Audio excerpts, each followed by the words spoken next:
এই কমিউনিস্টরা তো permanent emergency, এটা পার্মানেন্ট ইমার্জেন্সি।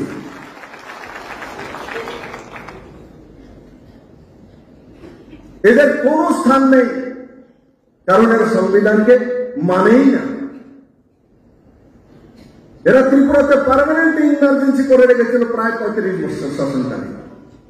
মানুষের বলার অধিকার নেই, মানুষের কিছু করার অধিকার নেই। তারা যে বলবে তাই করতে হবে। আমরা ইমার্জেন্সির বিরোধ কেন করি?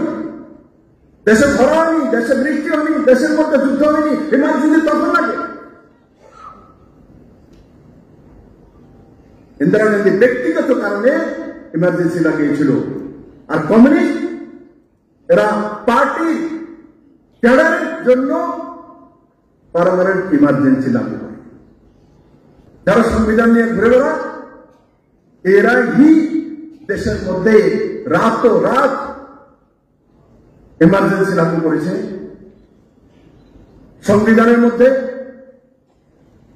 আর্টিকেল 38, আর্টিকেল 39, আর্টিকেল 42 নির্মমভাবে লাগু করেছে, যার অধিকার ছিল না তার কাছে।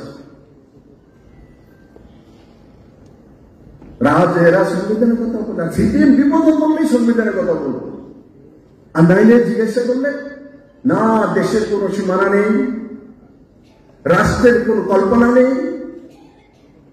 যখন বিপদে বলবো তখন সংবিধান পেয়ে গেছে।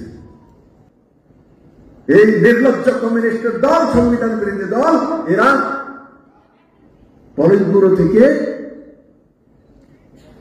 প্রেস রিলিজ যে অমিত শাহ ভুল করছে, ভারত সরকার অন্যায়ভাবে মাওবাদীদের কেশব রাওকে মেরেছে, তার জন্য আমি বলি এরা পার্মানেন্ট ইমার্জেন্সি। মাওবাদী এদেরই আবিষ্কার। কিছুদিন আগে ভারতীয় জনতা পার্টি আমরা প্রদেশ প্রতিবাদ করেছি।